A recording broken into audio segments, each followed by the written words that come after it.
Խոսքը, որ իմ մեջ շատ հատուկ եկավ այս օրերի համար սիրելիներ, հետևյալ կերպ եմ վերնագրել, գիտություն ունեցողը ուժ է ավելացնում։ Սա գրված է Առակաց 24 գլխի մեջ եւ հետևյալ կերպ է գրված. իմաստուն մարդը հզոր է եւ գիտություն ունեցողը ուժ է ավելացնում։ Երկու բան, խոսում է Աստծո խոսքը հզորության մասին եւ խոսում է ուժ ավելացնելու մասին։ Առակաց 24:5 իմաստուն մարդը հզոր է եւ գիտություն ունեցողը ուժ է ավելացնում։ Բայց ցավոք սրտի շատ հավատացյալներ, որ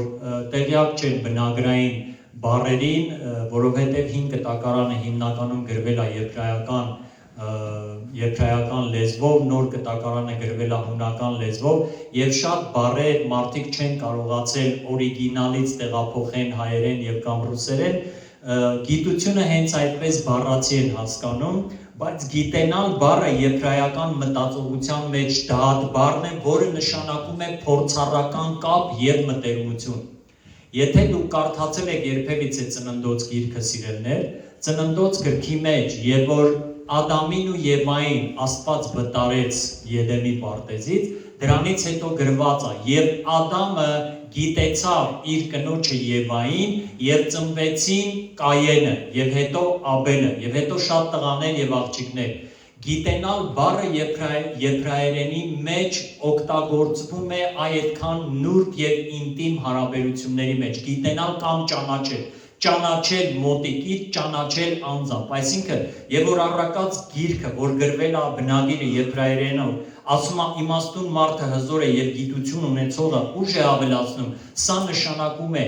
ոչ թե այս աշխարհի գիտությունը կամ ուղղակի աստվածաշնչյան գիտություն, ուղղակի ես գիտեք ինչքան մարդիկ եմ ճանաչել, ես վկայել եմ դրա մասին, Սուրբ Գիրքը անգիր գիտեմ, ես պատմել եմ Ռուսաստանում մեր այդ հոգևոր դպրոցում, որ սովորում ենք, մի տղա կար, ինչից ուզում է խոսանք, ինքը աստվածաշնչից գլխով համարով օրինակը բերում էր,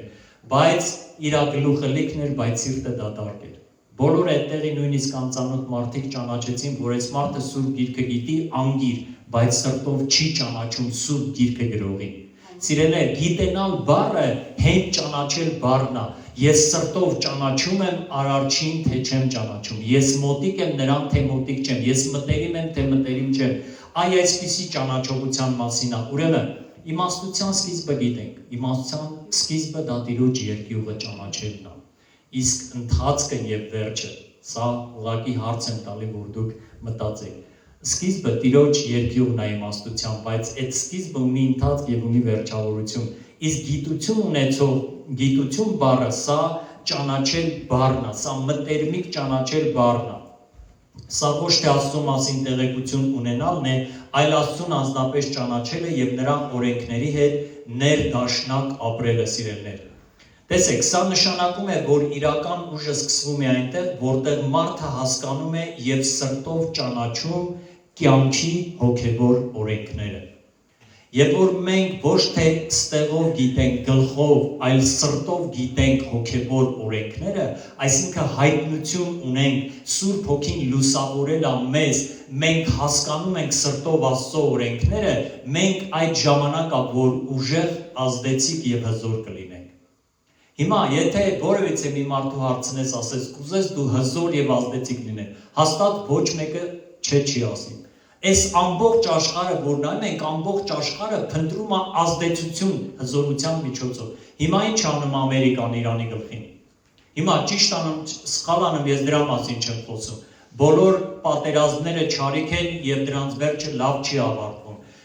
Ես դրա մասին չեմ խոսում, Աստված է դատավոր։ Իմ տեսանկյունից սխալ բան է, պատերազմը վատ բան է, ահավոր բան է, բառ չկա նկարագրեմ, թե ինչքան վատ բան է դա։ Բայց տեսնում ենք հզոր պետությունա եւ մի քանի ժամվա մեջ կարա մի հատ հզոր երկիր կործանի։ Հիմա եւ այսօր աշխարհը փնտրում է այդ հզորությունը, այսօր աշխարհը փնտրում է այդ ազդեցիկությունը, բայց Աստված իր ժողովրդին ասում է՝ դուք պիտի գլուխ լինեք եւ ոչ թե աշխարհը։ Դուք պիտի գլուխ լինեք եւ ոչ թե պոչ։ Եվ եթե ես ու դու ուզում ենք ազդեցիկ լինենք, հզոր լինենք եւ ուժ ունենանք, սիրելիներ, Աստծո խոսքը պարզ ասում է, դրա բանալին Տիրոջը մոտենալու մեջ է։ Հիմա Տիրոջը մոտենալը դա ուղղակի եկեղեցի գալ չի։ Տիրոջը մոտենալը դա ուղղակի Սուրբ Գիրքը իմանալը չի։ Ես կխոսեմ մի քանի օրենքների մասին։ Աստծո թագավորությունը եւ այս աշխարհի թագավորությունը օրենքներից են բաղկացած։ Կա ֆիզիկական եւ հոգեվոր ու բարոյական օրենքներ։ Օրինակ մի հատ բարոյական օրենք կա, որ գրված է Սուրբ Գրքի մեջ։ Ինչ որ ցանես, նույնը կգանձես։ Հավատում եք այս օրենքին, թե չէ։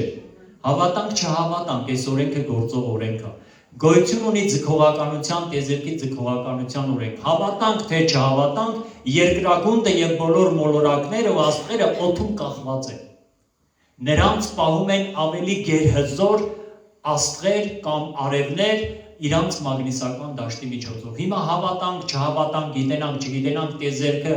մեր գիտենալուց ոչ լավ է պտտվելու, ոչ էլ մեր չգիտենալուց վատ է պտտվելու։ Դա Աստծո դրած օրենքն է, բայց մեզ համար շատ օգտակար է, եթե մենք այն աշխարհը, որի հետ շփվում ենք, որը կոչվում է հոգևոր օրենք, սիրելիներ, մեզ համար շատ լավ է, որ մենք այդ հոգևոր աշխարհի օրենքները ոչ միայն իմանանք, այլ սրտով ճանաչելով հնազանդվենք, որովհետև իմ ու քո արդյունավետությունը, ազդեցիկությունը, հզորությունը երկնքից է գալու։ Սա ուղղակի բառեր չի, հասկանում եք, դա էմոցիա չի, որ դու քեզ լավ ես զգում, դու քեզ ազդեցիկ ես զգում, ոչ, եթե դու ճանաչում ես Տիրոջը, դու կարաս լինես ազդեցիկ, բայց եթե դու չես ճանաչում Տիրոջը, դու չես կարող լինես ազդեցիկ։ Ուրեմն աշխարհը թե հոգևոր ֆիզիկական աշխարհները ղեկավարվում են օրենքներով, որ բոլորն են դրել Աստված եւ մեր իմանալուց կամ չիմանալուց ոչինչ չի փոխվում, ուղղակի եթե մենք չենք իմանում, դա մեզ վնաս է։ Եթե մենք չենք ճանաչում այն երկիրը, այն տարածքը, այն աշխարհը, որի հետ որ մենք շփվում ենք, եթե մենք եկել ենք Աստծո մոտ եւ չճանաչենք սրտով իր օրենքները, անիմաստ է։ Մենք, ինչպես ես ասում եմ, դառնում ենք աթոռ մաշող, դառնում ենք կոշիկ մաշող, ժամանակ վատնող։ Աստված չի որոշել, որ իր ժողովուրդը ուղղակի գան, լսեն եւ գնան։ Աստված որոշել է, որ մենք լինենք ազդեցիկ, մենք լինենք հնազանդ, մենք լինենք գիտակից, ողջամիտ հավատքով եւ ճանաչենք այն, ինչին որ հավատում ենք, սիրելիներ, ճանաչենք մեր Տիրոջը։ Տեսեք, սիրելիներ, իրական ուժը սկսվում է այնտեղ, որտեղ մարդը հասկանում է եւ սրտով ճանաչում կյանքի հոգեվոր օրենքները։ Սա փաստ է։ Հաջորդ բանը, գիտություն ունեցող, ճանաչողություն ունեցող մարդը ոչ միայն իր ուժն է ավելացնում, այլ նաեւ անտեղի իր ուժը չի վատնում։ Ես ճանաչում եմ մի ծառայող, ինքը շատ լավ մարդ է, լավ հովիվ է, բայց գիտեք ինչ կա, այն մարդկանց, որոնց որ ինքը շաբաթներ ու ժամեր է տրամադրում, ես այդ մարդկանց երբեք շաբաթներ ու ըսկի մի վայրկյան չեմ տրամադրի, գիտեք ինչի, որովհետև ես եւ որ մարդը գալիս է խորհրդատվության կամ աղոթքի, Տերը ինձ աչքեր է տվել տեսնելու այդ մարդու սիրտը։ Ես որ տեսնում եմ այս մարդը ուղղակի ինձ դրել է ֆալջու տեղ, ես այդ մարդուն ասում եմ դու սխալ տեղ ես եկել եղբայր։ Եվ որ ես տեսնում եմ, որ այս մարդը եկել է Աստծո համար, ես ուղիղ եմ խոսում, որ եկել է Աստծո ծարավի համար, իրականում Սուրբ Հոգով լցվելու համար, ես այդ մարդի համար աղոթում եմ եւ բացատրում եմ ճշմարտությունը։ Տեսեք, սիրելիներ, բայց այդ ծառայողը եւ եղբայրը եւ ցավոք սրտի այս ձևի մարդիկ կան անտեղի ժամանակ եւ ուժ են պատնում։ Ժամեր եւ օրեր կտրամադրի մարդկանց, որոնք որ ապաշխարելու սիրտ չունեն, որոնք որ շարունակում են իրենց տարօրինակ մտածելակերպը պահել իրանց գլխում եւ գալիս են ուղակի տիզը գիտեք, չէ, բանի կանաչ խոտից որ կպչում է, տիզը ինքը մակաբույծ է, ինքը ոչինչ չի արտադրում, ինքը մենակ կպավ մի օրգանիզմի, սկսում է արյունը կամած ծծել։ Տեսել եք, երևի տեսած մանավանդ գյուղի ապրողները ես շատ եմ տեսել, շուն շատ եմ սիրել, շատ եմ պահել, շները որ գնում են կանաչ խոտում թավալ տալի, տզերը կպչում են, մեկ էլ տեսնում է ականջի հետևին ուռած մեծ տիզ, բայց ինքը ինչքան փոքր է սկզբից, համարյա չի երևում, բայց այդ շան արյունը ծծելով դառել էր խոշոր, արդեն երևացող տեսանելի մի երևույթ։ Հիմա տեսեք, սիրելիներ, մենք շատ ժամանակ մեր ուժերը այդպիսի բաների վրա վատնում ենք։ Մարդիկ, որոնք որ սիրտ չունեն Տիրոջը ծառայելու եւ ճանաչելու, մենք կարանք մեր օրերը եւ ժամերը տան եւ վատնենք նույնիսկ ես շատ աղոթող մարդիկ գիտեմ, ես ինքս կողմնակից եմ շատ աղոթքի, ինձ համար օրական մի ժամ աղոթելը դա մի շնչառություն է, դա ինձ համար շատ քիչ է մի ժամը, որտեղ Տերը ասավ մի ժամ, որպեսզի դու սովորես արթուն լինես, դու գոնե օրը մի ժամ պիտի աղոթես, մեկ ժամ չկարողացաք արթուն լինել, արթուն լինելու հիմքը մեկ ժամ աղոթած լինելու մեջ է, եւ սրա համար մենք մեր ծառայողներին եւ ավակներին ասում ենք, դուք ձեր աղոթքի ժամը ամբողջ օրվա ընթացքում պետք է գոնե մեկ ժամ լինի, որպեսզի դուք կարողանաք ճիշտ ծառայել Տիրոջը։ Ինչ եմ ուզում ասել, ես շատ եմ սիրում աղոթելը, բայց ցավոք սրտի կան մարդիկ, որոնք կարան ժամեր աղոթեն, բայց իրանց մտածելակերպի մեջ փոփոխություն չկա։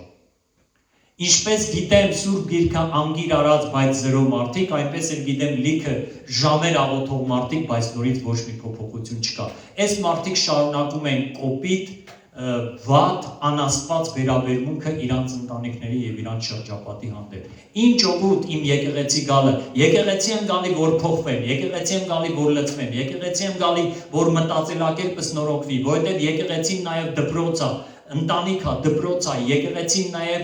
զինվորների հավաքատեղի է, Քրիստոսի զինվորներն ենք մենք սիրելիներ, ու եթե ես չեմ համապատասխանում աստվածաշնչյան ճշմարտություններին, իմաստ չունի իմ եկեղեցի գալը։ Դրա համար ենք մենք աղոթում, պայքարում, փնտրում Տիրոջը։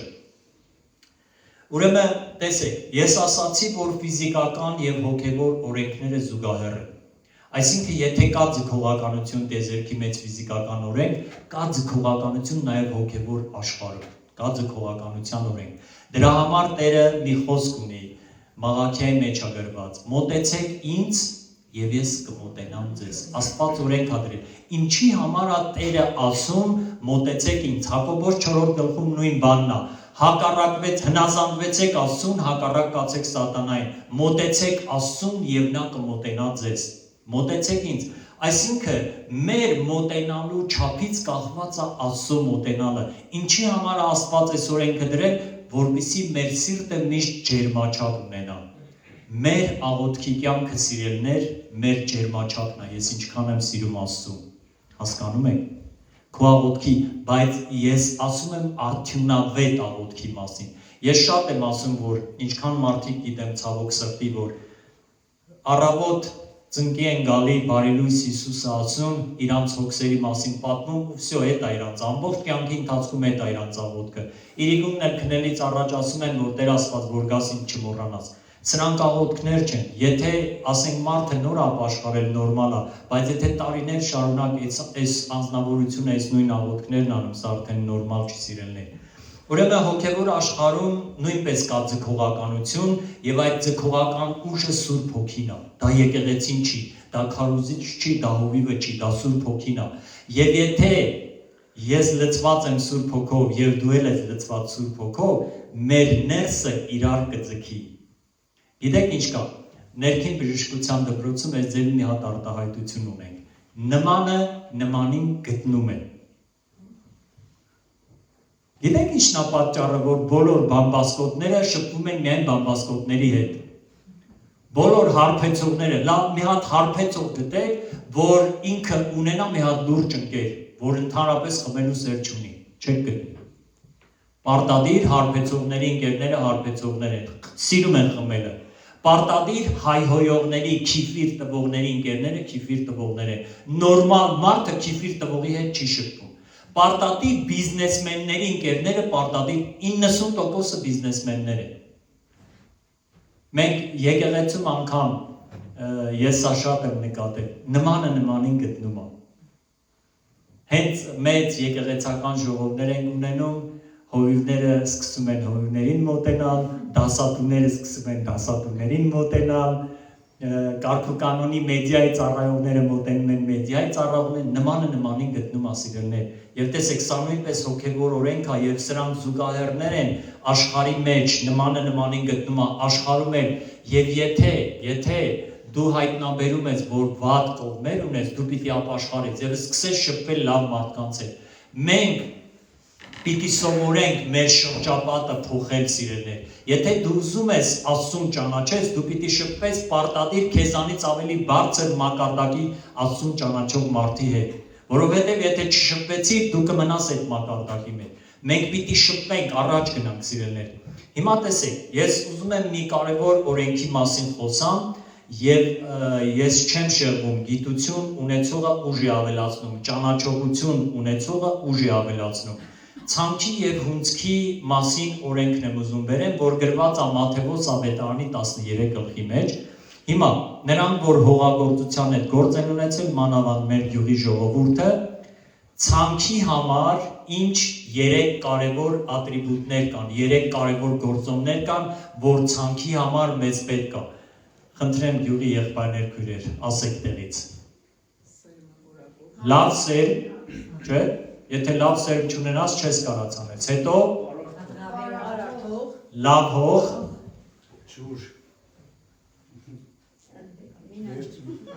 ջուր ընթացքում։ Չէ, հիմնական, որ հենց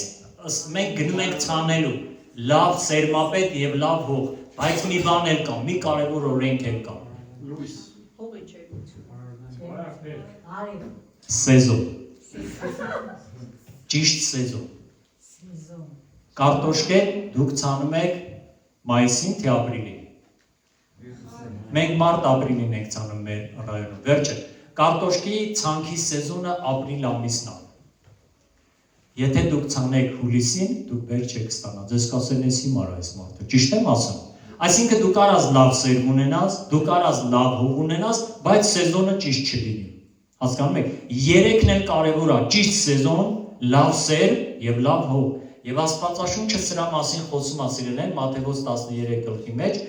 եւ Հիսուսը ստեղ 4 հողատեսակի օրինակ է բերում, 4 տեսակի հողերի մասին է խոսում։ Առաջի հողատեսակը ճանապարհ էր, տրորված ճանապարհ։ Սիրելիներ, ինչքան մարդիկ են տրորել իմ ու քո կյանքը։ Քերիներ, օպարներ, մորքուրներ, հասկանալով թե առանց հասկանալու, դիտավորյալ թե առանց ոչ դիտավորյալ,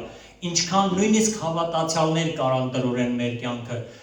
Տգետ ամուսինները տրորում են կանանց կյանքը, տգետ կանայք տրորում են իրանց ամուսինների կյանքը, տգետ ծնողները տրորում են իրանց զավակների կյանքը եւ անհնազանդ զավակները տրորում են իրանց ծնողների կյանքը։ Ինչքան գործոններ կա, որոնք որ անցել են մեր կյանքի վրայով եւ մեզ կարան տրորել։ Աստվածաշունչը ասում է,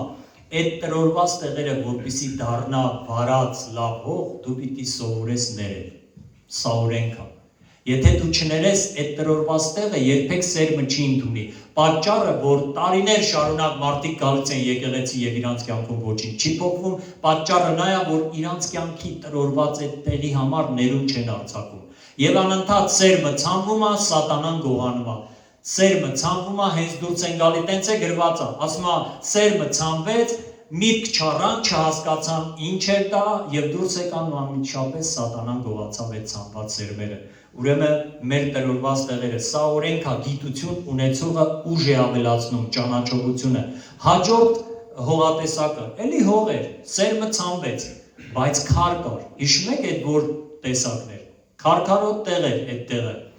Եվ ասում է, քանի որ հող չկար, տակը քար էր, շատ շուտ բուսեց, շատ շուտ։ Ասում է, այն մարդիկ, գիտեք, ես երբեք չեմ ուրախանում, առաջ շատ էի ուրախանում, բայց հիմա ընդհանրապես չեմ ուրախանում, բոլոր այն մարդկանց համար, որոնք շատ արագ արձագանքում են Աստծո խոսքին, ուրախությամբ գալիս են եկեղեցի, ես էլ չեմ ուրախանում,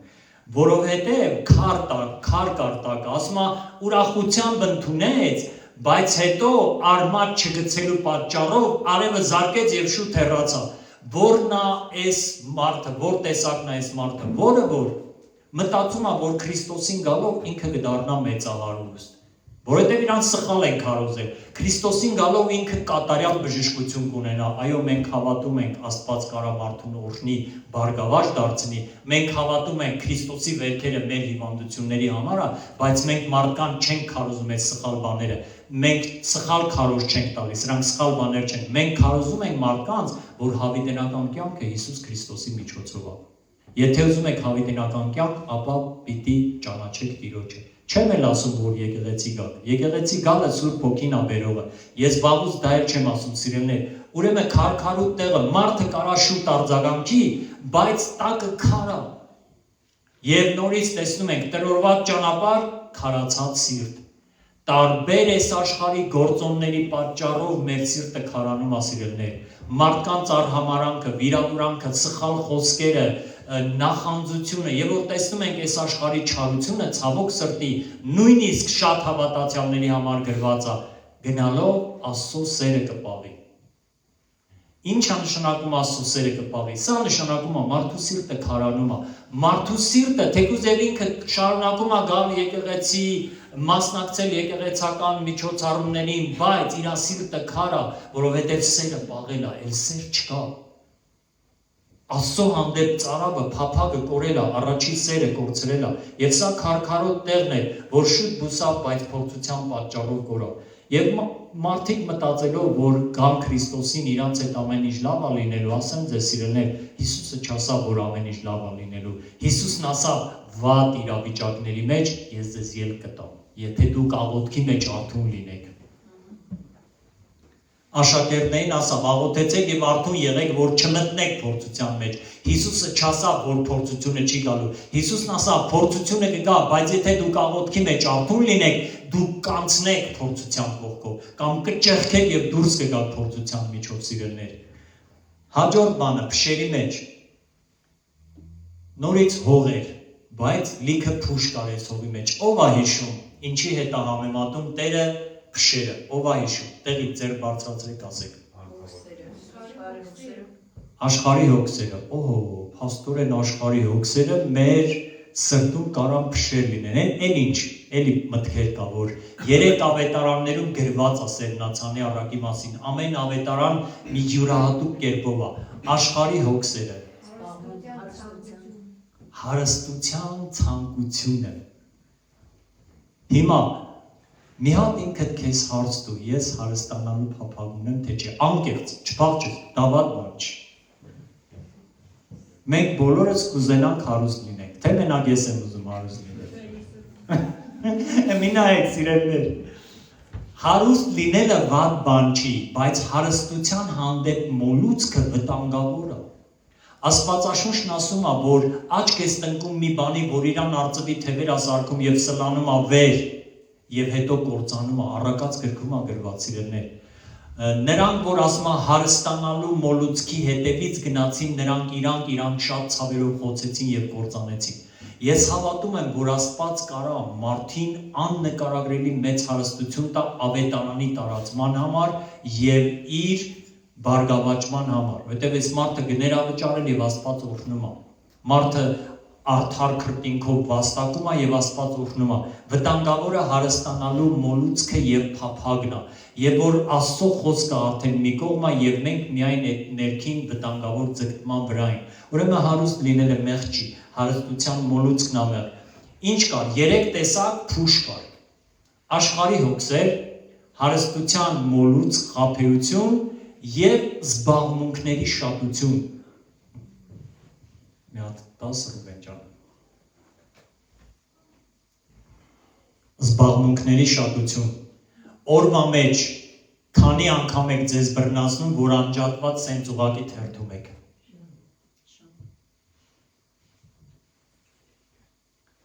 Դա նորմալ է, ես էլ եմ ինձ մեկ բռնացնում, փառք Աստծո գնալով քիչ ասնում եմ ես, բայց ես լուրջ աղոթում, ասում Տեր Աստված, թեկուզ լնում է հոգևոր բաներ եմ նայում կամ օգտակար բաներ եմ նայում, բայց մեկ էլ հանկարծ ուշքի եմ գալի 7-րդ, 10-րդ րոպե, որ արդեն ուղղակի անջատված թերթում եմ այդ ռիլերը։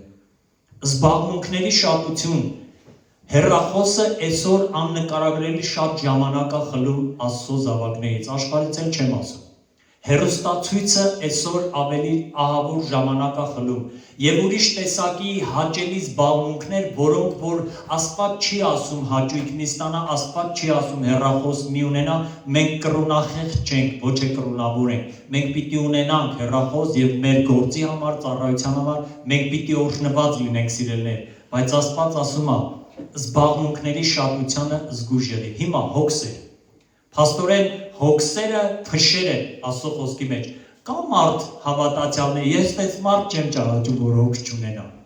Ինչու նախնդիրը, արդյոք հոգսը փուշ է, ոչ։ Հոգսի վրա կենտրոնանալը, հոգսի համար անհանգստանալը, հոգսի համար աղոթելը, էլի շարունակել անհանգստանալը, այս այա փուշը։ Մենք հոգսերի համար ամեն շաբաթ աղոթում ենք, իմիջայլոց գրեք եւ գցեք հները մենք մի տարի հետո վառում ենք սիրելիներ, որտեղ մի տարի ամեն շաբաթ աղոթում ենք, գրեք եւ ձեր հոգսերը գցեք արգրի մեջ, որ թե բարեխոսներն են աղոթում եւ թե մենք ժողովի օրերը հատուկ աղոթում ենք Աստծո խոսքը հռչակելով։ Հիմա ինչ տեսակ հոգսն է փուշ դառնում իմ ու քո համար։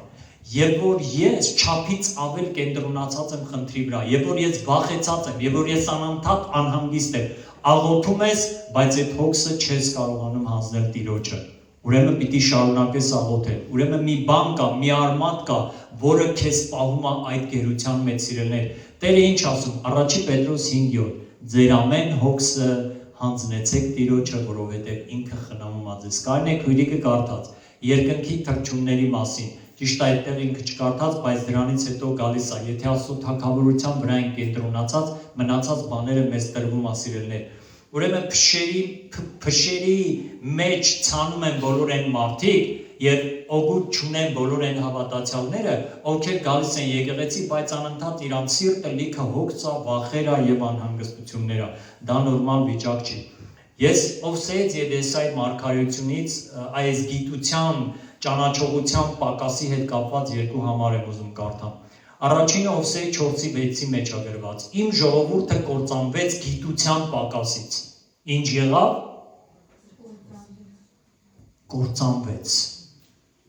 Պատկերացնում եք, դուք պատկերացնում եք կործանվել բառի վրա մի հատ մտածեք, սիրելիներ, ֆիքսվեք։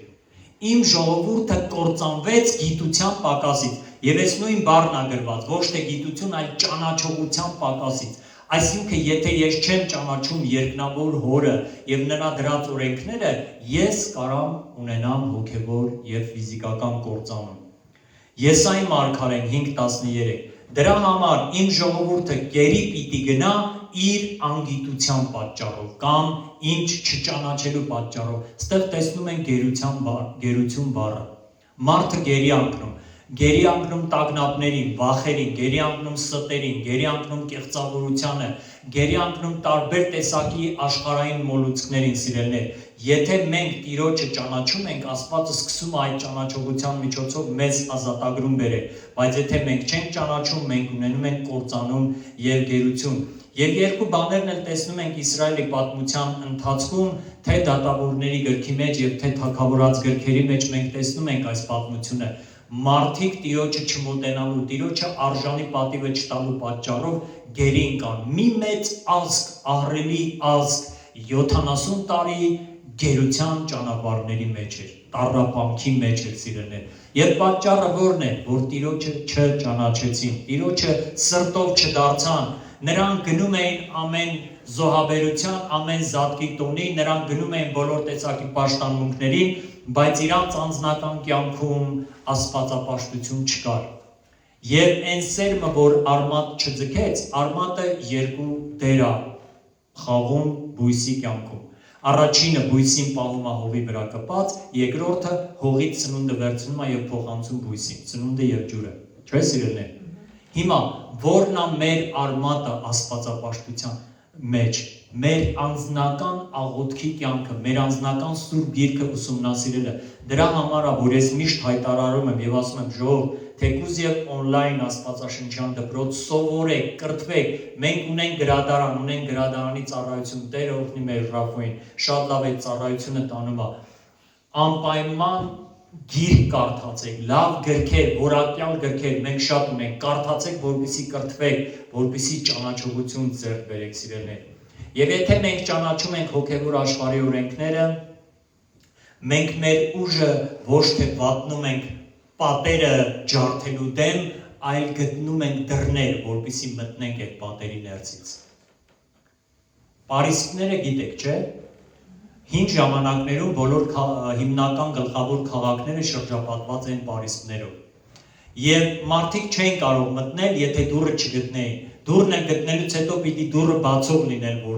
որ կարողանային մտնել։ Այսինքն, եւ որ ես ու դու ճանաչում ենք Տիրոջը, մոտենալով ուսումնասիրելով նրա խոսքը, ճանաչում ենք հոգեվոր աշխարհի օրենքները, մենք ոչ թե դատարկ պատերի դեմ ենք պայքարում։ Գիտեք ինչքան մարդիկ կան, անընդհատ բախվում են պատի, վախի պատերի, տարբեր տեսակի անհանգստության պատերի, տարբեր տեսակի մարդկանց կողմից հալածանքների պատերի, բախվում են եւ ընկնում են շոկի մեջ, ընկնում են իրարանցման մեջ, ճգնաժամի մեջ եւ չգիտեն ինչպես այդ պատը ճեղքեն եւ դուրս գան։ Գիտություն ունեցողը գտնում է դուռը։ Գիտությունը բանալի է, գիտությունը նաև լծակի նման է, Աստծուն ճանաչելը դա լծակ է։ Լծակը օգտագործում են մարդիկ իրանց ուժերից վեր եղող բաները բարձրացնելու համար։ Եվ ստացվում է, մի մարդը եթե նորմալ լծակ ունենա, մի քանի տոննա կարա այդ լծակով բարձրացնի։ Բայց դուք հողժով 1000 մարդ ա պետք, որ մի քանի տոննան բարձրացնեն։ Ուրեմն հոգևոր աշխարհի օրենքները ճանաչելով մենք մեր ուժը չենք վատնում պայքարելու պատերի դեմ, այլ գտնում ենք դռները։ Եվ տեսեք, գիտություն ունեցող մարդիկ, ճանաչողություն ունեցող մարդիկ միշտ նայում են ոչ թե երևույթին, այլ նայում են այդ երևույթը ծնող արմատին։ Հիմա նայեք, դրսում օրինակ ինչքան է եղել, անցնելիս մեկ էլ տեսել եք մարդիկ իրար կատաղի ձևով հայհոյում են, կռվում են, չէ՞։ Մարդկանց տեսակ կա, որ շատ ագրեսիվ են։ Գիտեք, չէ՞, ձևի մարդիկ ագրեսիվ են, մի փոքր բանից իրան կարան վրա պրծնեն, քեզ խփեն կամ շատ ծանր խոսքեր ասեն։ Ես այդ ագրեսիվ մարդկանցից ոչ միայն չեմ վախենում, իմ սրտում խղճում եմ եւ սիրում եմ իրանց։ Գիտեք, ագրեսիվ մարդկանց ագրեսիվության պատճառը սիրելիներ, իրանց խորը մերժվածությունն է։ Իրանց ինչ որտեղ մանկության, պատանեկության մեջ, ինչ որ մի կյանքի ընթացքում լուրջ մերժել են այս մարդկանց, լուրջ հարված են ստացել։ Միգուցե պապան, մաման եղել են բաժանված, եղել են ալկոհոլիկ, նարկոման, չգիտեմ,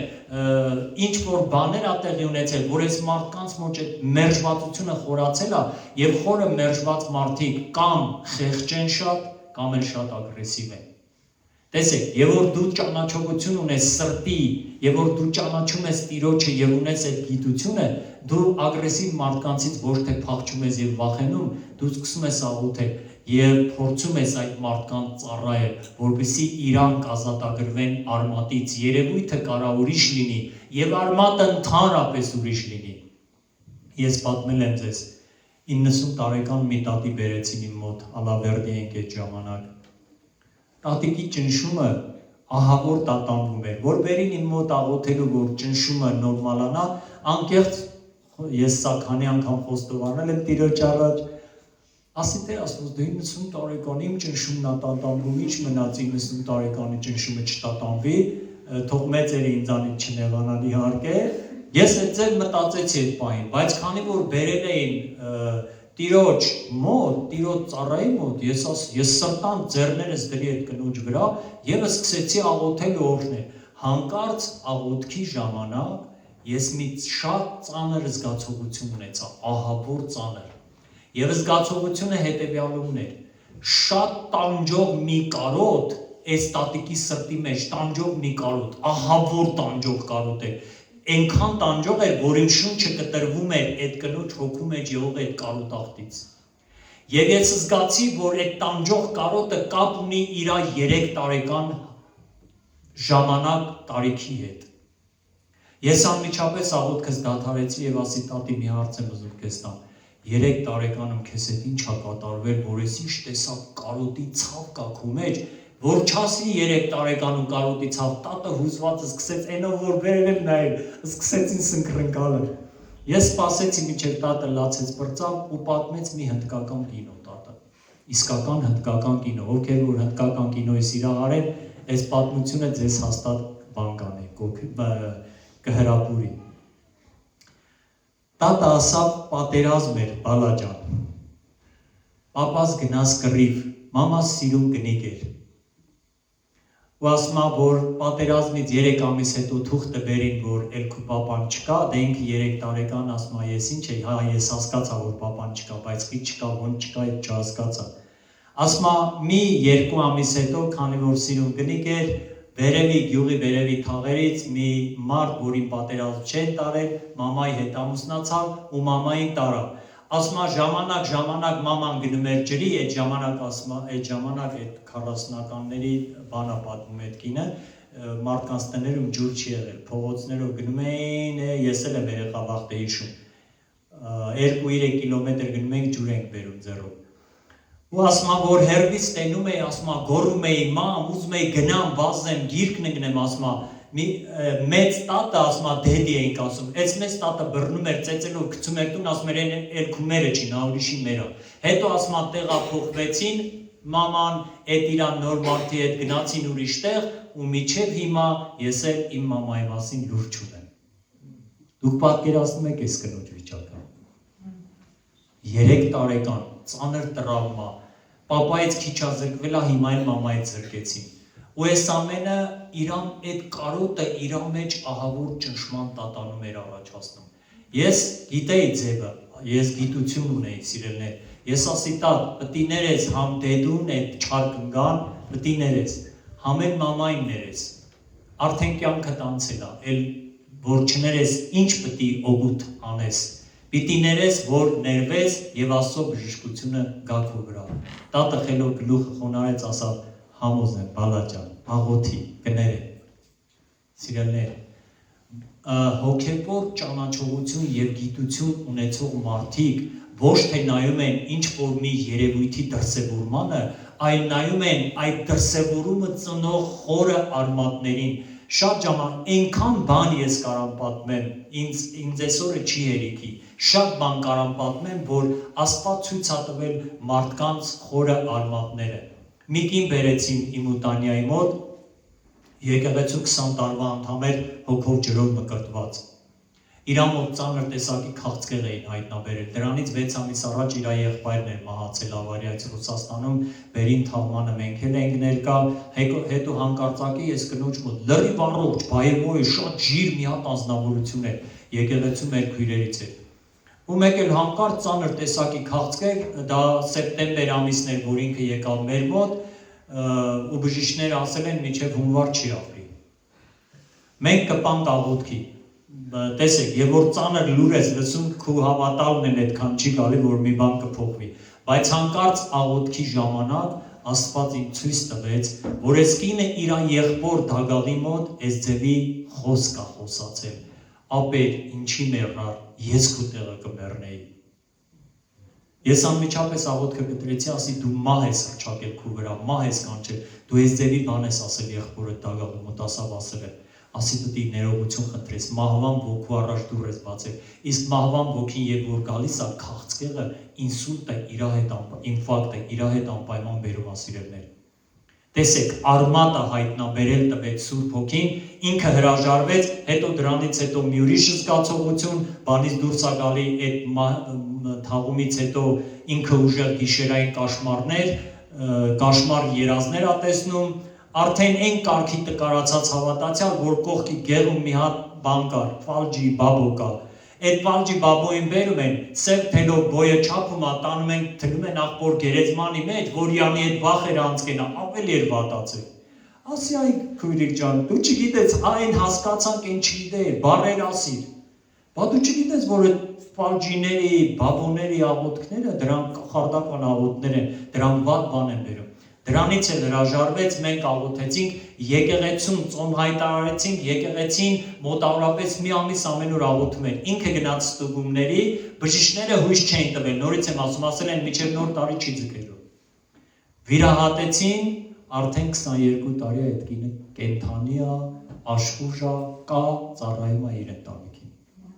Քաղցկեղը գնաց։ Ճիշտ է, վիրահատության միջոցով, բայց բժիշկները ասել են վիրահատենք էլ մինչև նոր տարի ինքը չի ապրելու։ Գիտեք ինչն էր խնդիրը, արմատը կտրեցինք, մահվան արմատը կտրեցինք, որովհետև Աստված այդ իշխանությունը տվել է սիրելիներ։ Ուրեմն երբ որ մենք ճանաչողություն ենք ձեռք բերում, մենք կարողանում ենք մարդկանց հետ կատարվող երևույթների ոչ թե արտաքինը նայենք, այլ ներքինը նայենք։ Եվ սա է, որ մենք այս միջոցով է, որ ավետարանը կարողանում ենք հասանելի դարձնել մարդկանց սիրելիներ։ Սա շատ կարևոր է այս ճանաչողությունը։ Եվ մի համար էլ կարդամ ու սրանով կավարտեմ։ Գիտություն ձեռք բերելու ճանապարհը, այնքան պարզ է։ Ճանաչողություն ձեռք բերելու ճանապարհը, ով է ուզում իմանա։ Ճանաչողություն ձեռք բերելու, Աստծուն մտերմիկ ճանաչելու ձեռք բերելու ճանապարհի մասին եմ կարդալու։ Գրված Առակաց 2-րդ գլխի մեջ 4-ից 6 համարները։ Եթե նրան փնտրես արծաթի պես եւ պրպտես նրան թաքնված գանձերի պես, այդ ժամանակ Աստծո գիտությունը կգտնես եւ Տիրոջ երկյուղը կճանաչես։ Տեսեք, ստեղ գրված չի, եթե գնաս եկեղեցի։ Եկեղեցի գնալը կարևոր է, ես սրա մասին չեմ ասում։ Ստեղ գրած չի, որ ինչ որ մեկը քո համար աղոթի, առաքյալ մարգարե։ Ստեղ լրիվ ուրիշ բան է գրված, եթե։ Այս եթեի առաջն ու հետևը ես ու դու ենք որոշում։ Եթե նրան փնտրես արծաթի պես եւ պրպտես, այսինքն մանրազնին կերպով սկսես ուսումնասիրել, մանրազնին կերպով սկսես ուսումնասիրել այն աշխարհը, որի մեջ որ դու մտել ես, դա կարևոր է։ Եվ թաքնված գանձերի պես նրան փնտրես, թաքնված գանձ։ Հիմա որ մեզ ինֆորմացիա տվեցին, տաշվանքի, այսինչ քառակուսի, մետրի, 10 մետր խորությամբ մի տոննա զարդեր է թաքնված։ Ու այս ինֆորմացիան ինտերնետ են գցել ժողով, պատկերացնում եք ախր քաղաք ու գյուղերում ինչ կկատարվի։ Յոսը կգնա։ Կգնամ կաղոթեմ այդ մարդկանց համար, որ իրար չսպանեն։ Լուրջ։ Հետև մարդը ոսկու համար ինչ ասես անում է, չէ՞, չափաշխարած մարդը իհարկե։ Բայց Աստված ինչ ասում, ասում է թաքնված գանձերի նման փնտրիր ինձ, եթե ուզում ես ճանաչողություն ձեռք բերես, թաքնված գանձերի նման։ Եվ սա մի օր չի, երկու օր չի, սա դու սկսում ես մի տեղից եւ մինչեւ երկնքի դռներով ներս մտնելը։ Ես համոզված եմ, հավիտենականության մեջ է մենք պիտի շարունակենք ուսումնասիրել մեր Հայր Աստծո մեծությունը։ Դա մեր գաղափարի մեջ չի տեղավորվում սիրելներ նրա մեծությունը։ Հավիտենականության մեջ էլ մենք պիտի, դուք պատկերացնում եք ինչքան ժամանակներ սերովբեները, քերովբեները, որ 6 թև ունեն, ասում եմ երկուսով ծածկում են իրանց երեսը, երկուսով թռչում են, եւ այն երկուսի մասին չգիտեմ ինչ է գրված, բայց 6 թև ունեն եւ ասում եմ ինչու են ծածկում ամեն ժամանակ եւ որ իրանց երեսները բացում են, միայն Աստծո սրբության մի նոր խորություն տեսնելով ասում են սուրբ է զորաստերը ու չեն դիմանում այդ սրբության փառքին ու հայտնությանը, նորից ստիպված փակում են իրանց երեսները։ Պատկերացնում եք այդ երկնքի սերովբեները ու քերովբեները, բա որ մենք գնանք։ Եթե երկրի վրա Աստծո ներկայությունը որ իջնում է մեր վրա ու մենք չենք ուզում այդտեղից գնանք։ Պետրոսը երկու առաքյալների հետ փառքի իջավ, ասին Տեր ինչ կլի։ Այդ սարի գլխին տնաշելի Պետրոս, 3 տուն սարքենք մնանք ստեղ։ Ինչ կար այդ սարի գլխին։ Ոչ մի բան, բայց կար Աստծո ներկայություն։ Եթե մի աղոթքաժողովի եւ մի եկեղեցում իջնում Աստծո ներկայությունը, դու այդտեղից չես ուզում գնաս։ Սա փաստ է։ Ինձ հետ շատ այլ է։ Ընկել եմ մի հատ աղոթքի ալիքի մեջ ու ասել եմ Տեր, ես չեմ ուզում ստեղից գնալ։ Մի քիչ երկար մնամ։ Աստծո ներկայությունը այդքան թանկ ու քաղցր է, ու այս ներկայությունը սիրելներ, սա գանձերի նման, եւ որ մենք Տիրոջը սկսում ենք փնտրել, Տերն էլ տեսնում է, որ մենք ինչ տեսակ կրակոտ սիրտ ունենք, ինքը սկսում է մեզ այցելել։ Սկսում է հատուկ այցելել։ Դուք որ անցյալ տարի մեր զույգերի ժողովին իմ հալը տնայիք լացներդ կգարին վրա, լուրջ եմ ասում։ Հանկարծ ուժեղ մեր հովիվը հայտարարեց, ասավ ես տեսա արտնության հրեշտակը մտավ դահլիճ։ Սուրը ձեռին, ես առաջի շարքերում կանգնած էի։ Ես չգիտեմ ես գիտեմ դա ինչ ուժ է, բայց ես ոնց հայտնվեցի ամբիոնի մոտ ու ոնց ծնկներս ծալվեց ու այն կարգի սկսեցի գոռալ անջատված փառաբանում ու օրհնում էի Տիրոջը, Աստծո կրակը այնքան ուժեղ եկավ իմ վրա, որ հաջորդ 3 օրերը ձենս կտրվել էր, ձեն չկար։ Ու դա այնքան ուժեղ ներկայություն էր, որ ես հասկացա, որ Աստված մի նոր հավատարմության եւ մի նոր նվիրման մակարդակի մեջ ինձ բարձրացրեց։ Հասկանում եք, եթե մենք Աստված տեսնում է, որ ես ու դու պրպտում ենք Սուրբ Գիրքը, ես ու դու մի աղոթքից մի նոր աղոթքի ենք գալի, ես ու դու մեր լեզվին, մեր մտքերին ուշադրություն ենք դարձնում, մեր ժամանակը չենք վատնում հենց այնպես սիրելներ, Աստված դա գնահատելով այցելելու ա քեզ, երազում կայցելի, հայտնի կայցելի, եկեղեցում կայցելի, ես չգիտեմ որտեղ կայցելի, բայց որ կայցելի 100% կայցելի։ Տերը օգնի ձեզ կամ մենք աղոթքի։ Գիտություն ունեցողը ուժ է ավելացնում, ճանաչողություն ունեցողը ուժ է ավելացնում, սիրելիս, եթե ուզում ես ճանաչես առակաց 2-րդ գլխի 4-ից 6 համարները